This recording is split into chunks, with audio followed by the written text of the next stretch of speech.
Cerita berbingkai atau clock stories merupakan salah satu bentuk prosa lama Indonesia. Cerita berbingkai berpokok pada suatu cerita, kemudian di dalam cerita tersebut terbit lagi bermacam-macam cerita.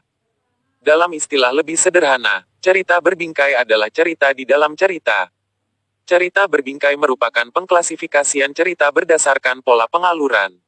Oleh karena itu, para ahli sastra, dalam menjelaskan pola pengaluran, terkadang mengenalkan pula istilah alur berbingkai, selain alur maju, alur mundur, dan alur campuran. Cerita berbingkai biasanya terbentuk karena salah satu tokoh cerita bercerita di dalam cerita tersebut. Sekilas pola ini akan mirip dengan alur mundur karena dalam alur mundur, seorang tokoh juga bisa bercerita tentang sebab musabab terjadinya konflik. Tapi cerita berbingkai lebih luas daripada itu. Cerita berbingkai tidak semata-mata membangun cerita untuk sekadar memperkuat sebab musabab terjadinya konflik. Cerita berbingkai memuat cerita secara utuh sebagai subcerita dari cerita utama.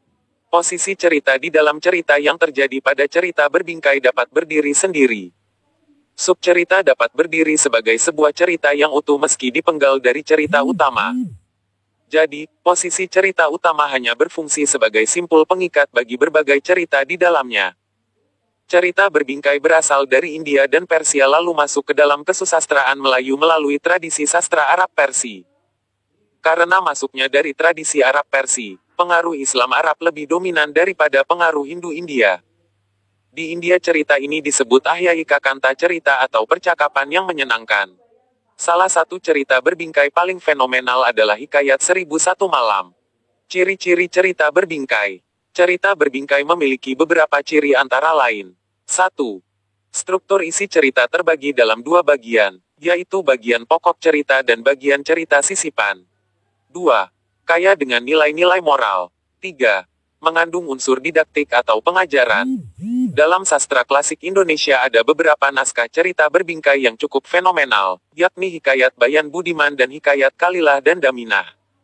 Hikayat Bayan Budiman merupakan salah satu manuskrip tulisan tangan Melayu yang ditulis dalam bahasa Melayu. Teks terawal diterjemahkan oleh Kadi Hasan pada tahun 1371.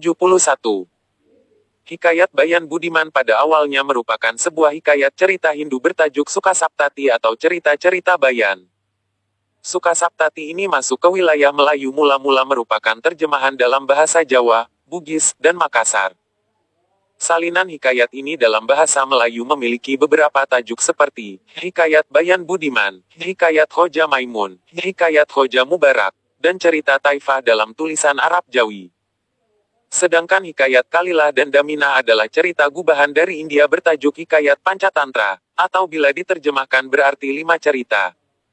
Hikayat Pancatantra berisi kisah perjalanan hidup putra raja yang digubah dalam bentuk cerita binatang oleh seorang Brahmana Hindu tahun 300 Masehi.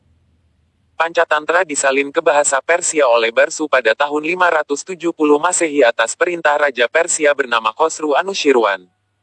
Salinan tersebut diberi nama Kalilah wa Daminah, nama tokoh 2 ekor serigala dalam Pancatantra. Dari Persia cerita ini tersebar ke berbagai negara. Pada tahun 750 Masehi Hikayat Kalilah dan Daminah telah menjadi hikayat berbahasa Melayu yang merupakan sebuah terjemahan dari bahasa Arab. Tetapi karya sastra ini bukanlah sebuah karangan asli dalam bahasa Arab pula, melainkan sebuah terjemahan dari bahasa Persia kuno.